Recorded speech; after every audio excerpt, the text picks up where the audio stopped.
আসসালামু আলাইকুম, শুভেচ্ছা সহ সকলকে স্বাগত জানাচ্ছি চ্যানেল আই সংবাদে। এখনকার আয়োজন নিয়ে আপনাদের সাথে আছি আমি ফাবলিহা বুশরা। শুরুতেই চলুন দেখে নিই ফ্রেশ আটা, ময়দা, সুজি সংবাদ শিরোনামগুলো। শেখ হাসিনার বক্তব্য প্রচার নিয়ে কিছু গণমাধ্যমকে অন্তর্বর্তী সরকারের সতর্কবার্তা, ভবিষ্যতে প্রকাশ করলেই তাৎক্ষণিক আইনি ব্যবস্থা।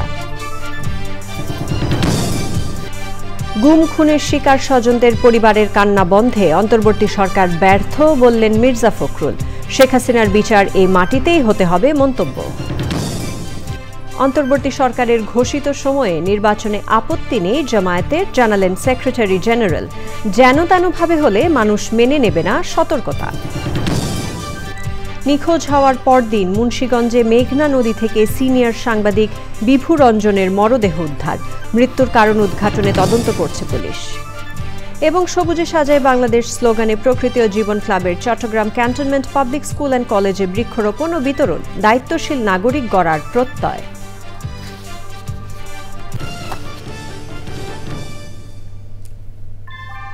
ভূমিকম্প সহনীয় মোস্ট ডিউরেবল দেশের প্রথম থার্মেক্স রড সালাম স্টিল। সালাম স্টিল বোঝে ডিউরেবিলিটি। সালাম স্টিল, মোস্ট ডিউরেবল স্টিল। সংবাদ শিরোনামগুলো জানাচ্ছিলাম। এখনকার সংবাদ আয়োজন একই সঙ্গে চ্যানেল আইয়ের ইউটিউব চ্যানেল এবং চ্যানেল আইয়ের ওটিটি প্ল্যাটফর্ম আই স্ক্রিনে লাইভ স্ট্রিম হচ্ছে। এবার জানাবো বিস্তারিত। শেখ হাসিনার বক্তব্য প্রচার নিয়ে কিছু গণমাধ্যমকে সতর্ক করেছে অন্তর্বর্তী সরকার। প্রধান উপদেষ্টার প্রেস উইং এক বিবৃতিতে এই সতর্কবার্তা জানিয়ে বলেছে, শেখ হাসিনার বক্তব্য কেউ ভবিষ্যতে প্রকাশ করলে তাৎক্ষণিক আইনি ব্যবস্থা নেওয়া হবে। বিবৃতিতে বলা হয়েছে, আদালতের নির্দেশ উপেক্ষা করে ক্ষমতাচ্যুত স্বৈরশাসকের একটি ভাষণ কিছু গণমাধ্যম গত বৃহস্পতিবার প্রচার করেছে। সেখানে শেখ হাসিনা মিথ্যা ও উস্কানিমূলক বক্তব্য দিয়েছেন। আন্তর্জাতিক অপরাধ ট্রাইব্যুনাল শেখ হাসিনাকে দোষী সাব্যস্ত করেছে। বর্তমানে তিনি মানবতা বিরোধী অপরাধের অভিযোগে বিচারাধীন। আওয়ামী লীগের কার্যক্রমও নিষিদ্ধ করা হয়েছে। বিবৃতিতে বলা হয়েছে, সন্ত্রাস বিরোধী আইন 2009 অনুসারে যে কোনো ব্যক্তি বা সংগঠন যারা তাদের নেতাদের কার্যকলাপ বা বক্তৃতা প্রচার, প্রকাশ বা সম্প্রচার করে তাদের বিরুদ্ধে আইনি ব্যবস্থা নেওয়ার বিধান রয়েছে। বিবৃতিতে বলা হয়, টেলিভিশন, অনলাইনে ফৌজদারি অপরাধে দণ্ডিত অপরাধী এবং গণহত্যা ও মানবতা বিরোধী অপরাধে অভিযুক্ত পলাতক আসামি আওয়ামী লীগের নেত্রী শেখ হাসিনার অডিও সম্প্রচার এবং প্রচার 2009 সালের সন্ত্রাস বিরোধী আইনের গুরুতর লঙ্ঘন। সংবাদ মাধ্যমগুলোকে শেখ হাসিনার অডিও এবং বাংলাদেশে অস্থিতিশীলতা ও সহিংসতা উস্কে দেওয়ার উদ্দেশ্যে তৈরি বক্তব্য প্রচার করার ক্ষেত্রে সতর্কতা এবং দায়িত্বশীলতা অবলম্বন করার আহ্বান জানানো হয়েছে সরকারের বিবৃতিতে।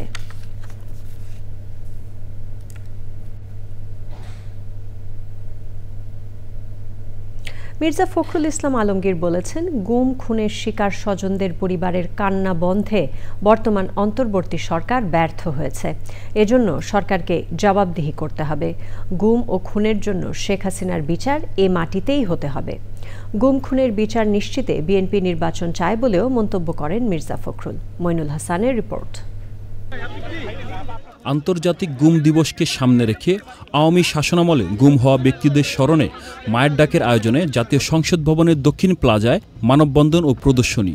গুমের সঠিক তদন্তে রাষ্ট্রীয় সহযোগিতা নিশ্চিত, গুমের শিকার ব্যক্তিদের আন্তর্জাতিক মানদণ্ড বজায় রেখে অনুসন্ধান, তাদের নামে মিথ্যা মামলা প্রত্যাহার সহ 11 দফা দাবি তুলে ধরেন মায়ের ডাকের আহ্বায়ক সানজিদা ইসলাম তুলি। আমরা বিগত 17 বছর পার করেছি, প্রতিদিন আমাদের জন্য জুলাই ছিল। বিগত সরকারের বিচার ও দৃষ্টান্তমূলক শাস্তির দাবি জানান গুম হওয়া পরিবারের স্বজনরা। আমি জানি না আমার বাবা এখনো বেঁচে আছে কিনা, কিন্তু আমি আমার বাবাকে ফেরত চাই। আমি শুধু আমার বাবার বিচার চাই। আমার বাবা তো কোনো সন্ত্রাসী ছিল না। এখন পর্যন্ত আমি আমার বাবার কোনো খোঁজ পাইনি। এখন পর্যন্ত আমি আমার বাবার কোনো অস্তিত্ব খুঁজে পাইনি।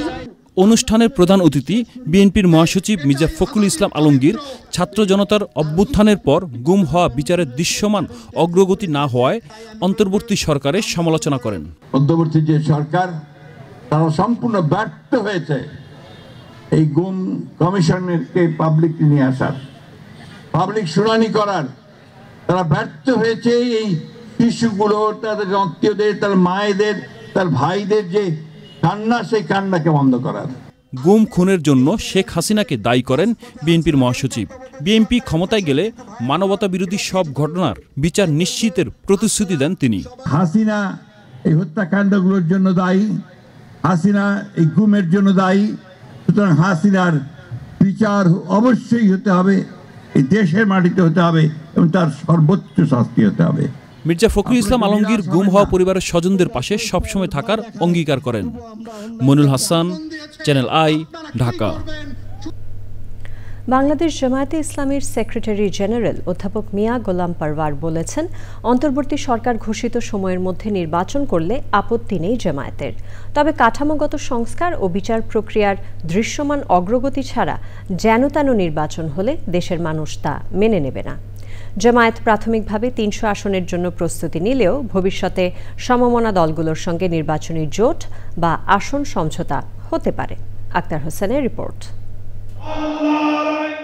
গণহত্যার বিচার, পদ্ধতিগত সংস্কার ও পিআর পদ্ধতিতে নির্বাচনের দাবিতে সরকারকে চাপে রাখলেও ভেতরে ভেতরে নির্বাচনের পূর্ণ প্রস্তুতি নিচ্ছে বাংলাদেশ জামায়াতে ইসলামী। দলের সেক্রেটারি জেনারেল জানিয়েছেন, শর্ত পূরণ করে সরকার ঘোষিত সময়ের আগেও নির্বাচন হলে আপত্তি নেই তাদের। আপনি তার আগে করেন, কিন্তু এই শর্তগুলো মেনে করেন, ডেট ইজ নো প্রবলেম। আমাদের কাছে হচ্ছে ইলেকশনটা কি প্রসেসে হতে যাচ্ছে, এটাকে ঠিক করেন, আমরা ইলেকশনে যাব, এই দাবি আমরা করে যাচ্ছি। এই গণহত্যাকারীদের অন্তত সবার না হোক, প্রধান প্রধান ঘৃণ্য চিহ্নিত প্রমাণিত অপরাধীদের বিচার হতে হবে ট্রাইব্যুনালে।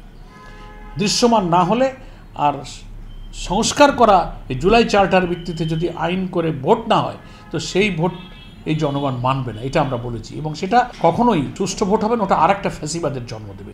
নির্বাচনে লেভেল প্লেইং ফিল্ড এখনও অনুপস্থিত অভিযোগ করে তিনি বলেন, পিআর পদ্ধতিতে ভোট হলে নির্বাচনে সন্ত্রাস অনিয়ম বন্ধ হবে। ব্যক্তির ইন্টারেস্ট যখন ওই ইলেকশনে থাকছে না, তখন ওখানে কালো টাকা, পেশি শক্তি, মনোনয়ন বাণিজ্য, সহিংসতা এগুলো হচ্ছে না। অভিজ্ঞ লোকদেরকে তারা পার্লামেন্টে নমিনেট করতে পারবে, ফলে পার্লামেন্টটাও হবে কিন্তু একটা কোয়ালিটি পার্লামেন্ট, রিচ পার্লামেন্ট হবে। এখন বহু দলের বহু কেন্দ্রীয় এমন যোগ্য অভিজ্ঞ নেতা আছে, মাস্তানি আর কালো টাকার খেলা করতে পারে না বলে একটা স্বল্প শিক্ষিত মাস্তান চাঁদাবাজের কাছে সে হেরে যায়। সমমনা ও ইসলামী দলগুলোর সঙ্গে নির্বাচনী জোটের আলোচনা শুরু হলেও এখনও কোনো কিছুই চূড়ান্ত হয়নি বলে জানান জামায়াতের সেক্রেটারি জেনারেল। আলোচনার পর্যায়ে আছে, একটা চিন্তার ঐক্য তৈরি হয়েছে। Akhtar Hossain, channel I, Dhaka. ইসলামী আন্দোলন বাংলাদেশের আমির সৈয়দ মোহাম্মদ রেজাউল করিম বলেছেন, স্বার্থান্বেষী একটি মহল ক্ষমতায় যাওয়ার জন্য দেশে নীল নকশা তৈরি করছে। শাহবাগে ইসলামী ছাত্র আন্দোলনের প্রতিষ্ঠা বার্ষিকী উপলক্ষে ছাত্র সমাবেশে প্রধান অতিথির বক্তব্যে তিনি একথা বলেন। দেশে যেন তেন নির্বাচন হতে দেয়া হবে না জানিয়ে তিনি বলেন, দেশের স্বার্থে নয়, ব্যক্তিগত স্বার্থেই পিআর পদ্ধতিতে নির্বাচন চায় না কিছু দল। তাফিমুল ইসলামের রিপোর্ট। ইসলামী আন্দোলন বাংলাদেশের ছাত্র সংগঠন ইসলামী ছাত্র আন্দোলনের প্রতিষ্ঠা বার্ষিকী উপলক্ষে শাহবাগে এই ছাত্র সমাবেশে ইসলামী ছাত্র আন্দোলনের কেন্দ্রীয় নেতারা ছাড়াও ছিলেন ইসলামী আন্দোলনের কেন্দ্রীয় নেতারা। সমাবেশে ইসলামী আন্দোলন বাংলাদেশের কেন্দ্রীয় নেতাদের বক্তব্যে উঠে আসে দেশের চলমান পরিস্থিতি সহ দেশের নির্বাচন পদ্ধতি নিয়ে। দলটির সিনিয়র নায়েবে আমির সৈয়দ ফয়জুল করিম বলেছেন, কোরআন ও সুন্নাহর কথা শুনলেই অনেকের গা জ্বালা উঠে যায়। কোরআন ও সুন্নাহর নাম শুনলেই অনেকের গার মধ্যে জ্বালা ধরে। আমি দেখেছি বিগত আওয়ামী লীগ ফ্যাসিস্ট আমলের যে বক্তব্য, বর্তমানে অনেক নেতাদের মুখে একই বক্তব্য শুনি। আর বিএনপি ভাইদেরকে বলবো, আপনারা যাদের ভোট নিয়ে এতদিন নির্বাচিত হয়েছেন, সেই ভোটগুলি দক্ষিণপন্থীদের ভোট ছিল, সেই ভোটগুলি ডানপন্থীদের ভোট ছিল, সেই ভোটগুলি মৌলবাদীদের ভোট ছিল। সংস্কার এবং বিচার নিয়ে অন্তর্বর্তী সরকারের সমালোচনা করে ইসলামী আন্দোলন বাংলাদেশের আমির সৈয়দ মোহাম্মদ রেজাউল করিম বলেন, জুলাই গণহত্যাকারীদের বিচার নিশ্চিতর পর জাতীয় নির্বাচন। আজকে স্বার্থান্বেষী মহল ক্ষমতার ইচ্ছুটা রয়েছে, আবার আমাদের দেশকে শান্তি করার জন্য বিভিন্ন হিরো স্বার্থ নিয়ে নীল নকশা অনুযায়ী কাজ করছে।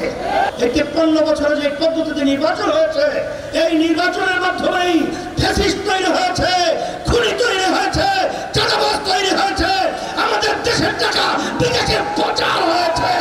এই নির্বাচনের নির্বাচন দেখতে চায় না। সমাবেশ শেষে ইসলামী ছাত্র আন্দোলন বাংলাদেশের ৩৪তম প্রতিষ্ঠাবার্ষিকী উপলক্ষে র্যালি বের করা হয়। র্যালিটি শাহবাগ থেকে ঢাকা বিশ্ববিদ্যালয়ের রাজু ভাস্কর্যে গিয়ে শেষ হয়। তাফহিমুল ইসলাম, চ্যানেল আই, ঢাকা। সংসদ নির্বাচনের পদ্ধতি নিয়ে মতপার্থক্য থাকলেও ফেব্রুয়ারিতে ভোটের স্বার্থে শেষ পর্যন্ত দলগুলো ঐকমত্যে আসবে বলে মনে করেন জাতীয় ঐকমত্য কমিশনের সদস্য বদিউল আলম মজুমদার। নির্বাচনের সময়ের আইন শৃঙ্খলা পরিস্থিতি রাজনৈতিক দলগুলোর সদিচ্ছা এবং নাগরিকদের দায়িত্বশীলতার উপর নির্ভর করছে বলেও মনে করেন তিনি। নাজিব বেগের রিপোর্ট। ডিসেম্বরে জাতীয় নির্বাচনের তফসিল, আগামী বছরের ফেব্রুয়ারিতে ভোট, এমন পরিকল্পনা নিয়েই প্রস্তুতি নিচ্ছে নির্বাচন কমিশন। সংসদের উচ্চকক্ষে পিআর আর নিম্নকক্ষে বর্তমান পদ্ধতিতে নির্বাচনের কথা বলেছে জাতীয় ঐকমত্য কমিশন। তবে জামাতে ইসলামী, ইসলামী আন্দোলন সহ কিছু দল নিম্নকক্ষেও পিআর পদ্ধতির পক্ষে। জনগণ চাইলে অবশ্যই সরকারকে এটা মানতে হবে। শুরু থেকেই এর বিরোধিতা করে আসছে বিএনপি ও সমমনা দলগুলো। সময়ের সাথে সাথে দলগুলোর এই মতপার্থক্য কমবে বলে মনে করেন জাতীয় ঐকমত্য কমিশনের এই সদস্য। আমরা নিম্নকক্ষে বর্তমানে যে পদ্ধতি আছে আসন ভিত্তিক পদ্ধতি আমরা সুপারিশ করেছি, আর উচ্চকক্ষে আমরা পিআর পদ্ধতি সুপারিশ করেছি। দুটোরই ইতিবাচক দিক আছে এবং নেতিবাচক দিক আছে।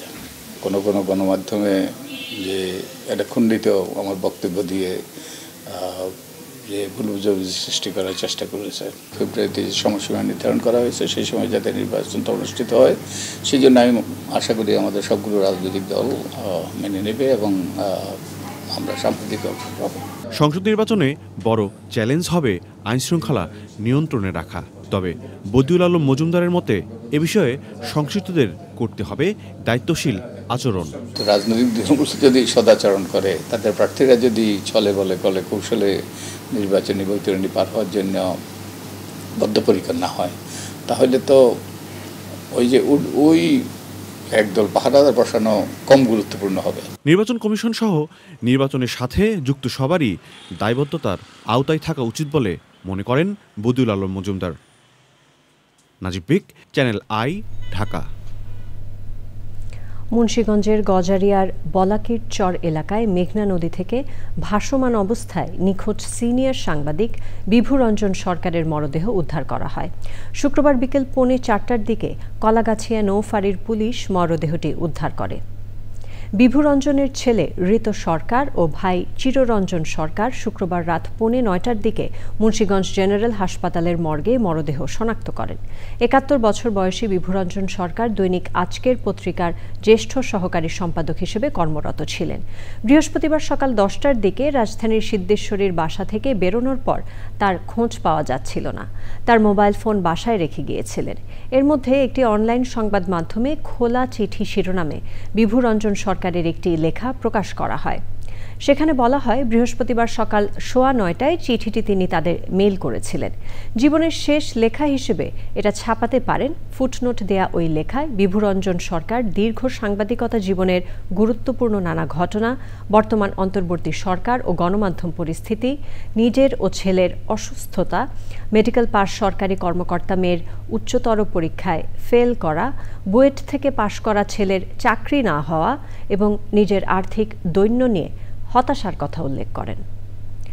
বৃহস্পতিবার রাতে রমনা থানায় জিডি করেছিল পরিবার। বিভুরঞ্জনের মৃত্যুর কারণ উদ্ঘাটনে কাজ করছে পুলিশ। এ বিষয়ে কথা বলেন রমনা জোনের ডিসি মোহাম্মদ মাসুদ আলম।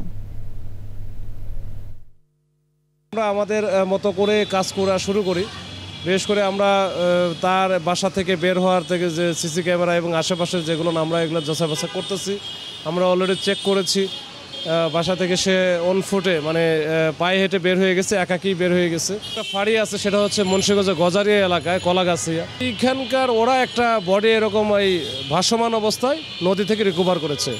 পরবর্তীতে আমরা ছবি দেখে মেলানোর পরে মনে বুঝছি যে এটাই হতে পারে।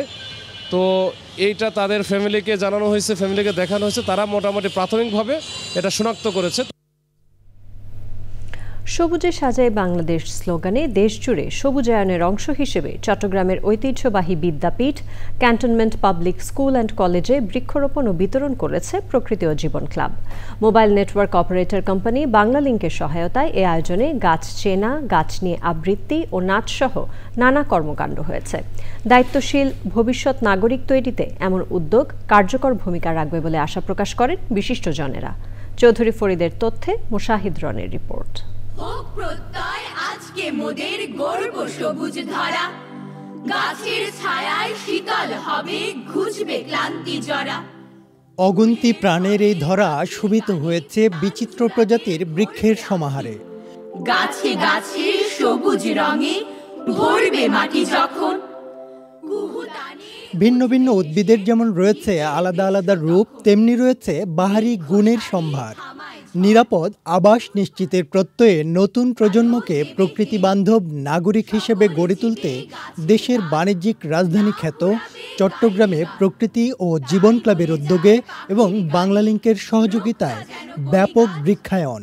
এই যে গাছ, এই গাছ যে কত উপকার করে তার একটি আমি যদি বলি, সেটা হচ্ছে 380 লিটার প্রায় পানিকে সে শোষণ করে বাষ্পে রূপান্তরিত করে, যা এই ধরিত্রীকে শীতল রাখে। একটি পূর্ণবয়স্ক গাছ যদি এই কাজটি করতে পারে, তাহলে যত বেশি গাছ লাগাবো তত শীতল থাকবে আমাদের এই ধরিত্রী এবং আমরা নিজেরা ভালো থাকব। আসুন সবাই বৃক্ষরোপণ করি এবং এই দেশটাকে সবুজে ছেয়ে ফেলি। পাতায় পাতায় অক্সিজেন, ফুলের মাঝে হাজারো শিক্ষার্থীর উচ্ছ্বাসী অংশগ্রহণে বন্দর নগরীর ঐতিহ্যবাহী ক্যান্টনমেন্ট পাবলিক স্কুল অ্যান্ড কলেজের নয়নাভিরাম ক্যাম্পাস জুড়ে সবুজের বন্দনা। গাছ রোপণ করবো আর দেশ বাঁচাবো।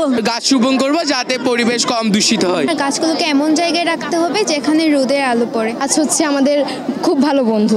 গাছ লাগিয়ে আমাদের পরিবেশ রক্ষা করতে হবে। পরিবেশের উপকার করার সুযোগ পেয়েছি। To reduce the emission of carbon dioxide and the greenhouse effect, its impact is greatest. They have proudly joined in the tree plantation program of this institution. Trees give us oxygen. Without oxygen, we cannot survive. বৃক্ষরোপণের এই অভিজ্ঞতা আমি পরিবেশ সংরক্ষণে কাজে লাগাতে পারবো। দখল দূষণে জেরবার বাস্তুতন্ত্র রক্ষায় এমন উদ্যোগ সবুজ আন্দোলনকে ত্বরান্বিত করবে বলে মত বিশিষ্টজনদের। গাছ না থাকলে আমরা বাঁচবো না, কারণ গাছ আমাদেরকে অক্সিজেন দিচ্ছে, সেই অক্সিজেন নিয়ে আমরা বেঁচে আছি। পরিবেশের ভারসাম্য সুরক্ষা ও উন্নয়নে বৃক্ষ তাৎপর্যপূর্ণ ভূমিকা পালন করে। হয়তো আমরা এখন যে শহরে বাস করতেছি, আমরা গাছ খুব একটা চোখে দেখি না। সো এই জিনিসগুলোর কারণে আমরা আরও বেশি ভালোবাসবো, গাছের কাছে আরও বেশি যাব। সো এটা আসলে সবাইকে মোটিভেট করবে। প্রকৃতি জীবন ফাউন্ডেশন প্রতিষ্ঠা করার মাধ্যমে পুরো বাংলাদেশের প্রাণ প্রকৃতি সুরক্ষায় যে অবদান রেখে যাচ্ছেন সেটাও কিন্তু অসাধারণ। এই পৃথিবী শুধু মানুষের জন্য না, প্রাণী কুল, বৃক্ষকুল সহ সবাইকে নিয়ে যখন আমরা বাঁচতে পারবো, তখন আমরা একটা স্বাস্থ্যকর জীবন যাপন করতে পারবো। দেশের জনসংখ্যাকে জনসম্পদের রূপ দিতে শিক্ষার্থীদের ভালো মানুষ হবার পাশাপাশি প্রকৃতি ও জীববৈচিত্র্য সংরক্ষণে দায়িত্বশীল হতে হবে বলে মত বিশেষজ্ঞদের। উড়ছে পাখি পাখনা মেলে, আজ মন চলে যায় যদূর। Mushahid Roni, channel I. Mirpur indoor স্টেডিয়ামে শুরু হয়েছে দুদিনের নবম সিতোরো কারাতে দো বাংলাদেশ চ্যাম্পিয়নশিপ। বিভিন্ন জেলা থেকে 1000 কারাতে অংশ নিচ্ছে আসরে। চ্যাম্পিয়নশিপের উদ্বোধন করেন বিএনপির যুগ্ম মহাসচিব খায়রুল কবির খোকন। টুর্নামেন্টে চিফ রেফারির দায়িত্ব পালন করেন বাংলাদেশ কারাতে ফেডারেশনের সাবেক যুগ্ম সম্পাদক ও বিকেএফ রেফারি কমিশনের সাবেক চেয়ারম্যান তুলু উস শামস। প্রধান অতিথি খায়রুল কবির খোকন ক্রীড়াঙ্গনকে দলীয়করণ বন্ধ করে সবাইকে সমান সুযোগ দেওয়ার উপর গুরুত্ব আরোপ করেন।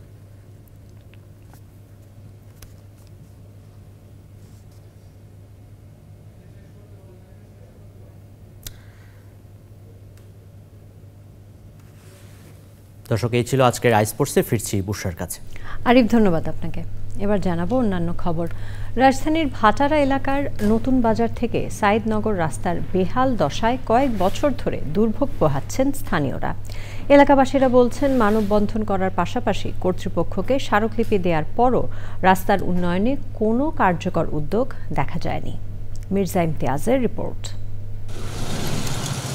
সড়কটির এক পাশে চলে মেট্রো রেলের কাজ, অন্য পাশে অসংখ্য ছোট বড় গর্ত, ভাঙাচোরা ইট, পিচ, খোলা ড্রেন। এসবের মধ্যে দুর্ভোগ নিয়ে প্রতিদিন চলাচল করতে হচ্ছে রাজধানীর ভাটারা ও সাইদনগরের বাসিন্দাদের। নতুন বাজার থেকে সাইদনগর প্রায় 1.5 কিলোমিটার জুড়ে এই রাস্তা নিয়ে দীর্ঘদিন ধরে অভিযোগ জানিয়ে আসছেন স্থানীয় স্থানীয়রা। আমাদের এই রাস্তাটা আপনার বিগত 3-3.5 বছর ধরে এভাবেই চলতেছে, কিন্তু এখনো ঠিক হইতেছে না। এটা আবার মাঝে মধ্যে সিটি কর্পোরেশন থেকে এই যে বালু দেওয়ার পরে 2-1 দিনের পরে আবার যাতায়াত হয়ে যায়। অনেক বছর ধরে খারাপ রাস্তায় কোনো কাজ চলতেছে না, গাড়ি লিয়ে যেতে সমস্যা। রাস্তা যত ন্যূনতম একটা সংস্কার করে, এই কারণে আমরা 2বার মানববন্ধনও করি। আর রাস্তার যে অবস্থা তাতে করে আমরা রিক্সা চালাবো কি করে, এটা বলেন তো? রাস্তাটা ঠিকও করে দেয় না, আমাদের যেতেও দেয় না। গাড়ি নিয়ে বের হলে 1 থেকে 1.5 ঘন্টা সময় লাগে নতুনভাবে পৌঁছাইতে। আমরা অনেক অতিষ্ঠ হয়ে গেছি এই রাস্তার জন্য। রাস্তার এই বেহাল দশার কারণে শুকনো মৌসুমেই ঠিকমতো চলাচল করা যায় না, সেখানে বর্ষার সময় পরিস্থিতি আরও নাজুক। অল্প বৃষ্টি হলেই তৈরি হয় জলাবদ্ধতা, সৃষ্টি হয় ভোগান্তির। এলাকাবাসী বলছে, গত কয়েক মাসে এই সড়কটির এই বেহাল দশার কারণে বেশ কয়েকজন আহতও হয়েছেন। এখানে প্রত্যেক দিন অটো, রিক্সা, সিএনজি, প্রাইভেট কার প্রত্যেক দিন অ্যাক্সিডেন্ট ঘটে। গত 4 দিন আগে আমি পড়ে গিয়ে পা ভেঙে গেছি। এমন কোনো দিন নাই আল্লাহর রহমতে যে কোনো দিন একটা দুর্ঘটনা ঘটে না। স্থানীয়দের অনেকে বলছেন, সারা বছরই কাজ চলে রাস্তায়, কিন্তু তার কয়েকদিনের মধ্যেই আগের অবস্থায় ফিরে যায় সড়কটি। Mirza Imtiaz, channel I, Dhaka. প্রিয় দর্শক, আপনারা দেখছেন চ্যানেল আই সংবাদ। সংবাদের এই পর্যায়ে সময় হয়ে গেল একটি বিরতি নেবার। বিরতির পর অন্যান্য খবরের সাথে আরও জানিয়ে ফিরব। সরকারি তহবিল অপব্যবহারের অভিযোগে শ্রীলঙ্কার সাবেক রাষ্ট্রপতি রনিল বিক্রমাসিংহেকে গ্রেফতার, অভিযোগ অস্বীকার।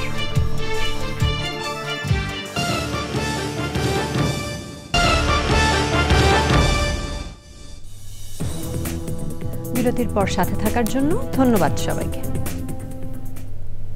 বিএনপির স্থায়ী কমিটির সদস্য ডক্টর আব্দুল মঈন খান বলেছেন, স্বৈরাচার সরকার উন্নয়নের নামে দুর্নীতি করে দেশের পরিবেশ ধ্বংস করে দিয়েছিল। তিনি বলেন, কয়লা চালিত বিদ্যুৎ প্রকল্প করে সুন্দরবনের জীববৈচিত্র্যকে হুমকির মুখে ফেলে পতিত আওয়ামী সরকার। শুক্রবার রাজধানীর উত্তরখানে বিএনপির ৪৭তম প্রতিষ্ঠা বার্ষিকী উপলক্ষে বৃক্ষরোপণ কর্মসূচিতে একথা বলেন তিনি। আওয়ামী সরকারের সময় কয়লা চালিত একটি বিদ্যুৎ প্রকল্প স্থাপন করা হয়েছে। সেই প্রকল্পের কারণে আমাদের যে জীববৈচিত্র্য, আমাদের যে সুন্দরবন, যেটা ইউনেস্কোর ওয়ার্ল্ড হেরিটেজের তালিকাভুক্ত হয়েছে, সেই সুন্দরবনকে সেটা ধ্বংস করে দিয়েছে। কাজে আজকে আমাদের সচেতন হতে হবে, বাংলাদেশের মানুষকে বোঝাতে হবে যে প্রকৃতির সঙ্গে মিলেমিশে আমরা বসবাস করব। বাংলাদেশের কমিউনিস্ট পার্টির ঢাকা মহানগর দক্ষিণের সম্মেলন শুরু হয়েছে। পুরানা পল্টন মোড়ে অনুষ্ঠিত দুদিনের এই আয়োজনের উদ্বোধন করেন সিপিবির সাধারণ সম্পাদক রুহিন হোসেন প্রিন্স। শনিবার আইডিইবি ভবনে দ্বিতীয় দিনের সাংগঠনিক অধিবেশনে অনুষ্ঠিত হবে। শুক্রবারের আয়োজনে ছিলেন প্রেসিডিয়াম সদস্য রফিকুজ্জামান লায়েক ও কেন্দ্রীয় নেতারা।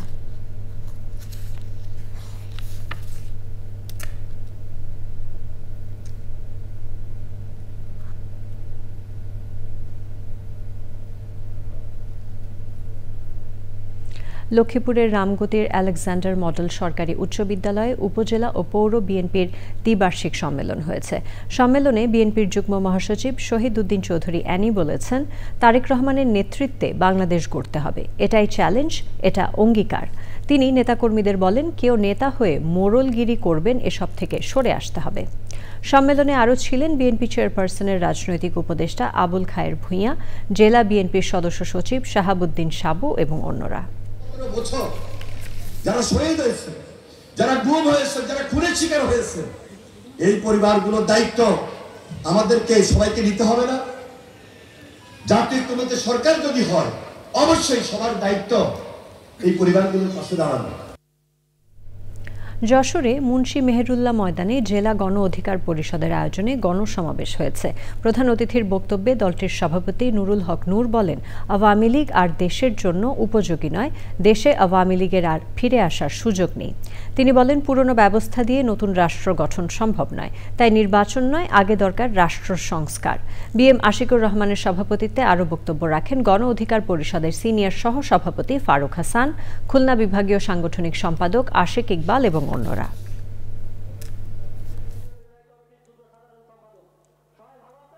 দুর্নীতি, দুঃশাসন, দুর্বৃত্তায়ন, ক্ষমতাকে কুক্ষিগত করার যে প্রবণতা, এই সরকারকে আমরা তার ব্যতিক্রম কিছু দেখি নাই। উপদেষ্টাদের একের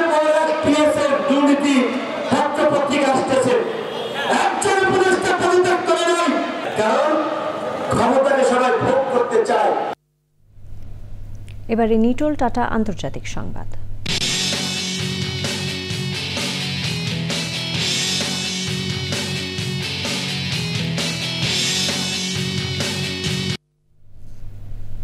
সরকারি তহবিলের অপব্যবহারের অভিযোগে শ্রীলঙ্কার সাবেক রাষ্ট্রপতি রনিল বিক্রমসিংকে গ্রেফতার করেছে পুলিশ। ক্ষমতায় থাকাকালে ব্যক্তিগত বিদেশ ভ্রমণের জন্য রাষ্ট্রীয় তহবিলের অপব্যবহারের অভিযোগে অপরাধ তদন্ত বিভাগ বিক্রমসিংহকে হেফাজতে নিয়েছে। স্থানীয় পুলিশ জানিয়েছে, বিক্রমসিংহের বিরুদ্ধে 2023 সালে একটি ব্রিটিশ বিশ্ববিদ্যালয়ে তার স্ত্রীর সমাবর্তন অনুষ্ঠানে যোগ দিতে ইংল্যান্ডে যান। সে সময় তিনি সরকারি তহবিল ব্যবহার করেন বলে অভিযোগ উঠেছে। তবে বিক্রমসিংহের দাবি, তার স্ত্রীর ভ্রমণ খরচ ব্যক্তিগতভাবে তিনিই বহন করেছেন, কোনো রাষ্ট্রীয় তহবিল ব্যবহার করা হয়নি। আইস্ক্রিন সাংস্কৃতিক সংবাদ।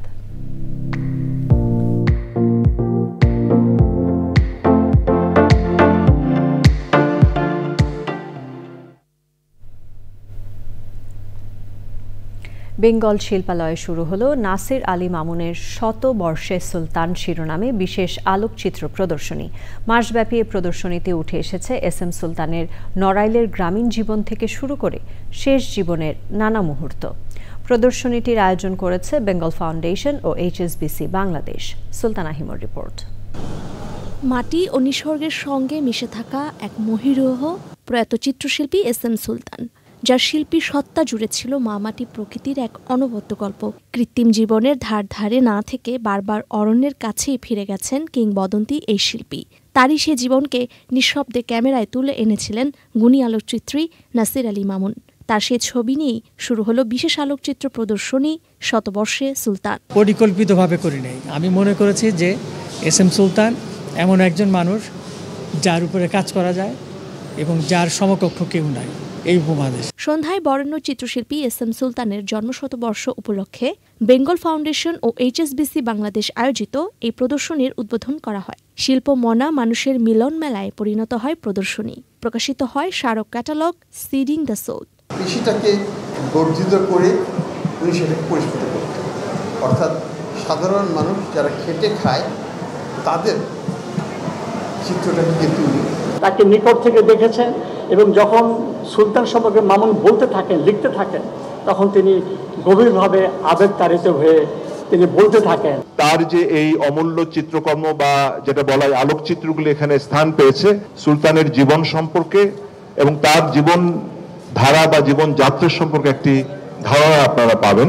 এর বাইরেও যে তিনি কত বড় দার্শনিক ছিলেন এবং কত বড় একজন বোদ্ধা ছিলেন এবং চিন্তক ছিলেন, সেই কথাটা বোধহয় বিশেষ করে নতুন প্রজন্মের কাছে তুলে আনা দরকার। ধানমন্ডির বেঙ্গল শিল্পালয়ে এই প্রদর্শনী চলবে 27শে সেপ্টেম্বর পর্যন্ত। বিকেল 4টা থেকে রাত 8টা পর্যন্ত খোলা থাকবে প্রদর্শনী। Sultana Himu, channel I, Dhaka. Dhaka bank PLC বাণিজ্য সংবাদ।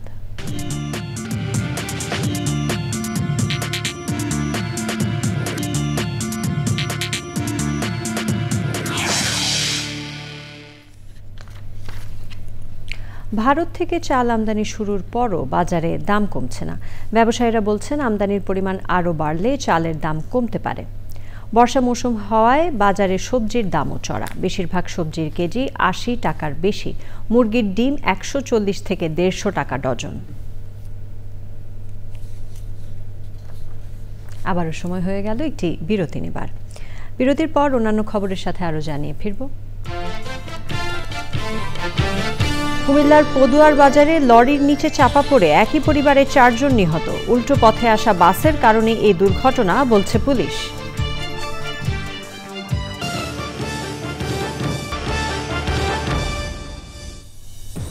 বিরতির পর সাথে থাকার জন্য ধন্যবাদ সবাইকে। ঢাকা চট্টগ্রাম মহাসড়কের কুমিল্লার পদুয়ার বাজারে সিমেন্টবাহী লরির নিচে চাপা পড়ে প্রাইভেট কারের একই পরিবারের 4 জন নিহত হয়েছেন। একই সময়ে লরির নিচে চাপা পড়ে সিএনজি অটোরিকশার আরও 2 যাত্রী আহত হয়েছেন। পুলিশ জানিয়েছে, ঢাকা চট্টগ্রাম মহাসড়কের কুমিল্লার পদুয়ার বাজার ইউটার্নে ঢাকামুখী লেনে একটি যাত্রীবাহী বাস উল্টো পথে গিয়ে রাস্তা পার হওয়ার চেষ্টা করে। সেই সময় বিপরীত দিক থেকে আসা সিমেন্ট বোঝাই লরিটি বাসটিকে পাশ কাটাতে গিয়ে উল্টে যায়। বাসের পেছনে থাকা একটি প্রাইভেট কার ও একটি সিএনজিকে চাপা দেয় লরিটি। এতে ঘটনাস্থলে প্রাইভেট কারের চালক সহ 4 যাত্রী নিহত হন। পুলিশ মরদেহ ও দুর্ঘটনা কবলিত প্রাইভেট কারটি উদ্ধার করে ময়নামতি হাইওয়ে থানায় নিয়ে গিয়েছে। আইনগত প্রক্রিয়া শেষে স্বজনদের কাছে মরদেহ হস্তান্তর করা হবে। আহতদের কুমিল্লা মেডিকেল কলেজ হাসপাতালে পাঠানো হয়েছে বলে জানিয়েছে পুলিশ। রাজধানীর পুরান ঢাকার গ্যান্ডেরিয়ার একটি বাসায় বিদ্যুতের ট্রান্সমিটার বিস্ফোরণের অগ্নিকাণ্ডে দগ্ধ মেজবা উদ্দিন জাতীয় বার্ন ও প্লাস্টিক সার্জারি ইনস্টিটিউটে চিকিৎসাধীন অবস্থায় মারা গেছেন। বৃহস্পতিবার গভীর রাতে আগুনে একই পরিবারের 3 জন দগ্ধ হন। তাদের মধ্যে মেজবা শুক্রবার দুপুরে মারা যান। তার বাবা মুসলিম উদ্দিন ও মা সালমা বেগমের অবস্থা আশঙ্কাজনক বলে জানিয়েছেন চিকিৎসকরা। বৃহস্পতিবার রাত 2টার দিকে গ্যান্ডেরিয়ার হরিচরণ রোডের একটি 3তলা বাড়ির পাশে এ দুর্ঘটনা ঘটে। পরিবারের সদস্যরা জানান তারা বাড়ির 2য় তলায় থাকেন। দোতলার পাশে বিদ্যুতের ট্রান্সমিটার বিস্ফোরণের আগুন দ্রুত তাদের ঘরে ছড়িয়ে পড়ে। এতে ঘুমন্ত অবস্থায় তারা দগ্ধ হন। অনুষ্ঠিত হলো অপরাধ বিষয়ক পেশাদার সাংবাদিকদের একমাত্র সংগঠন বাংলাদেশ ক্রাইম রিপোর্টার্স অ্যাসোসিয়েশন ক্র্যাবের 42তম প্রতিষ্ঠাবার্ষিকী। সন্ধ্যায় institution of diploma engineers Bangladesh আইডিইবিতে অনুষ্ঠিত হয় সাংস্কৃতিক সন্ধ্যা ক্র্যাব নাইট। এর আগে সকালে বর্ণাঢ্য শোভাযাত্রার মধ্য দিয়ে আয়োজনের উদ্বোধন করা হয়। সে সময় ছিলেন ক্র্যাবের সদস্য ও তাদের পরিবার, সভাপতি মির্জা মেহেদি তমাল, সাধারণ সম্পাদক এম বাদশা এবং অনেকে।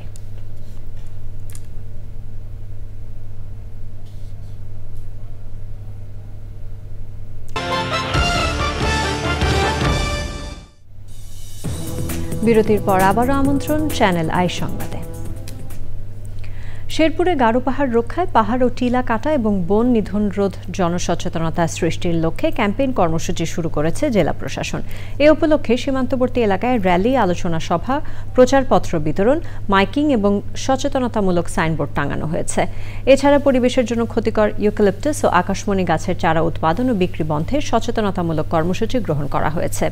খাস জমিতে অবৈধভাবে রোপণ করা ইউক্যালিপটাস গাছ ধ্বংস করা হয়। ক্যাম্পেইনের নেতৃত্বে ছিলেন শ্রীবর্দী উপজেলা নির্বাহী কর্মকর্তা শেখ জাবের আহমেদ। এরই সাথে আয়োজনের শেষ পর্যায়ে আমরা, তবে যাবার আগে ফ্রেশ আটা, ময়দা, সুজি সংবাদ শিরোনামগুলো জানিয়ে দিচ্ছি আরও একবার। শেখ হাসিনার বক্তব্য প্রচার নিয়ে কিছু গণমাধ্যমকে অন্তর্বর্তী সরকারের সতর্ক বার্তা, ভবিষ্যতে প্রকাশ করলে তাৎক্ষণিক আইনি ব্যবস্থা। গুম খুনের শিকার স্বজনদের পরিবারের কান্না বন্ধে অন্তর্বর্তী সরকার ব্যর্থ, বললেন মির্জা ফখরুল। শেখ হাসিনার বিচার এ মাটিতেই হতে হবে মন্তব্য। অন্তর্বর্তী সরকারের ঘোষিত সময়ে নির্বাচনে আপত্তি নেই জামায়াতের, জানালেন সেক্রেটারি জেনারেল। যেন তেনভাবে হলে মানুষ মেনে নেবে না, সতর্কতা। নিখোঁজ হওয়ার পরদিন মুন্সিগঞ্জে মেঘনা নদী থেকে সিনিয়র সাংবাদিক বিভু রঞ্জনের মরদেহ উদ্ধার। মৃত্যুর কারণ উদ্ঘাটনে তদন্ত করছে পুলিশ। এবং সবুজে সাজায় বাংলাদেশ স্লোগানে প্রকৃতি ও জীবন ক্লাবের Chittagong cantonment public school and কলেজে বৃক্ষরোপণ ও বিতরণ, দায়িত্বশীল নাগরিক গড়ার প্রত্যয়।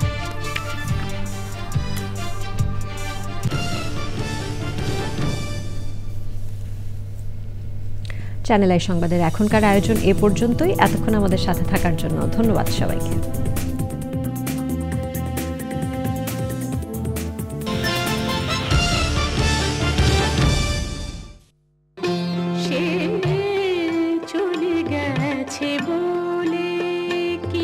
বিশেষ দিন মানেই চ্যানেল আই। 27 আগস্ট 12ই ভাদ্র জাতীয় কবি কাজী নজরুল ইসলামের মৃত্যুবার্ষিকী উপলক্ষে চ্যানেল আইয়ের অনুষ্ঠান আয়োজনে দেখবেন 27 আগস্ট 12ই ভাদ্র সকাল 7:40 দেখবেন নজরুল মৃত্যুবার্ষিকী উপলক্ষে চ্যানেল আইয়ের নিয়মিত আয়োজন গান দিয়ে শুরুর বিশেষ পর্ব।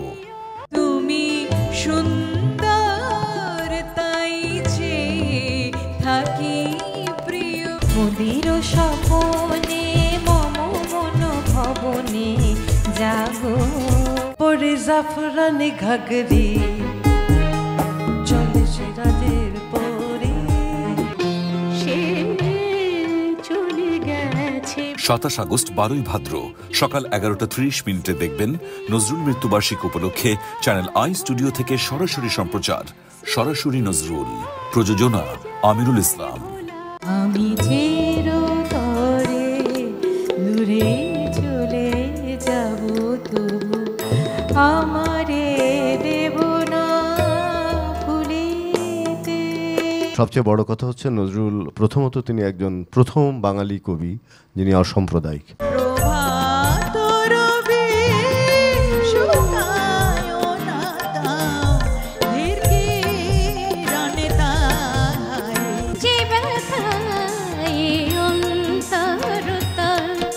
স্মৃতির উঠেছে দুলে আমার আপনার চেয়ে আপন যে জন সে দেশে যাবে বাদল ঝরে সে দেশে 27 আগস্ট 12ই ভাদ্র দুপুর 3:05 দেখবেন নজরুল মৃত্যুবার্ষিকী উপলক্ষে মুশফিকুর রহমান গুলজারের পরিচালনায় জাতীয় কবি কাজী নজরুল ইসলামের গল্প অবলম্বনে বিশেষ টেলিফিল্ম প্রিয় এমনও রাত। তুমি তো কোনো মানবী নও, যেন আকাশের কোনো অপসরী, আমার জন্ম জন্মান্তরের প্রেয়সী। তুমিও বিধাতার অপূর্ব এক সৃষ্টি, মনে হয় আমার জনম জনমের সাধনা। প্রিয় এমন রাত যেন যায় না বৃথায়, পরিচাপা রঙের শাড়ি খয়েরি টিপ জাগি বাতায়নে জালি আঁখি প্রদীপ মালা চন্দন দিয়ে মোর তালা সাজায় 27 আগস্ট 12ই ভাদ্র সন্ধ্যা 6:20 দেখবেন নজরুল মৃত্যুবার্ষিকী উপলক্ষে অনন্যা রুমার প্রযোজনায় প্রিয় শিল্পী ফেরদৌস আরার পরিবেশনায় নজরুল সঙ্গীতের বিশেষ অনুষ্ঠান মোরা আর জনমে।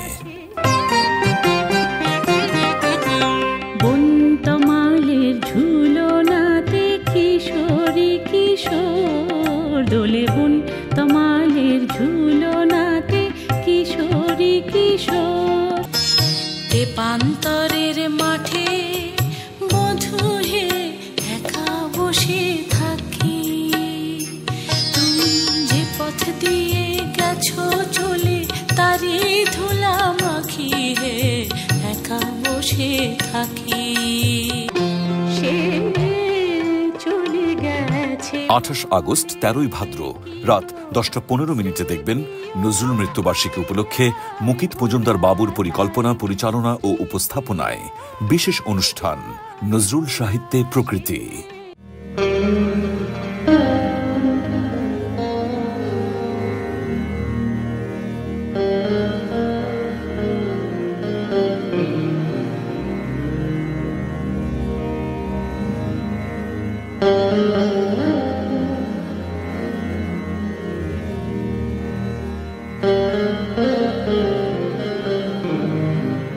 কাজী নজরুল ইসলামের কবিতায় প্রকৃতি কিভাবে ফুটে উঠেছে এটা নিয়ে একটু বলবেন? প্রজাপতি কোথায় পেলি ভাই এমন রঙিন পাখা, এবং দাও জামা ছবি আঁকা, তোমার মতো ছবি আঁকা জামা প্রজাপতি আমাকে দাও। আমাদের জাতীয় কবি কাজী নজরুল ইসলাম কত দিকে উনি তার নজর ছিল, এবং এই যে ছোট ছোট জিনিসগুলো, এবং নজরুল কত বাস্তববাদী মানুষ ছিলেন।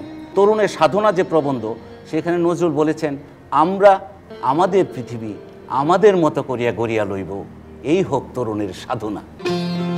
চ্যানেল আই বিশেষ দিনে বিশেষ আয়োজনে সব সময় আপনার পাশে।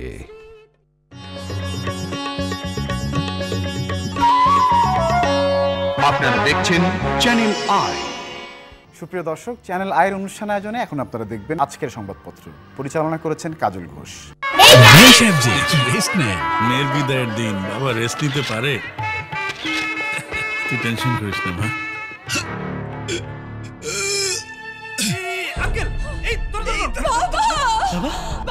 Universal cardiac hospital. আপনার বাবার কি আগে কখনো বুকে ব্যথা হয়েছে? মাঝে মাঝে করতো, কিন্তু গ্যাসের ব্যথা মনে করে খুব একটা গুরুত্ব দিত না। বুকে ব্যথা কখনোই অবহেলা নয়। আপনার বাবার হার্ট অ্যাটাক হয়েছে, এনজিওগ্রাম লাগবে। আপনার বাবার এ দুটো ব্লক ধরা পড়েছে, ওনার রিং পরাতে হবে। ডক্টর, আপনার যেটা ভালো মনে হয় প্লিজ আপনি ওইটাই করেন। থাকুন নির্ভয়ে, আছে হৃদরোগের বিশ্বমানের চিকিৎসা সেবা ইউনিভার্সাল কার্ডিয়াক হসপিটাল। বাবা কাঁদছিস কেন পাগলি? আমি তো ভালো হয়ে গেছি। ইউনিভার্সাল কার্ডিয়াক হসপিটাল আছে আমার পাশে, ওরা আমার হৃদয়ের বন্ধু। যখন আপনার পাশে ইউনিভার্সাল কার্ডিয়াক হসপিটাল, আপনি আর একা নন। ইউনিভার্সাল কার্ডিয়াক হসপিটাল, আপনার হৃদয়ের আরো কাছে। একটু তাড়াতাড়ি জান না ভাই। এক রাজা খুব অসুস্থ, রাজকন্যা কোথাও চিকিৎসা পেল না, সবাই তাকে ফিরিয়ে দিল। রাজকন্যা রাজাকে নিয়ে এলো ইউনিভার্সাল হাসপাতালে। আমার বাবা মার দিন রাত এভাবেই কাটে। বিশ্বাস হলো না তোমার? দাঁড়াও দেখাচ্ছি। সুপারহিরো ডাক্তার, নার্স এবং আধুনিক সব যন্ত্রপাতি নিয়ে universal medical college and hospital দিনরাত 24 ঘন্টায় নিয়োজিত আছে আপনার সেবায়। Universal medical college and hospital, চাই হাসি মুখ সবার।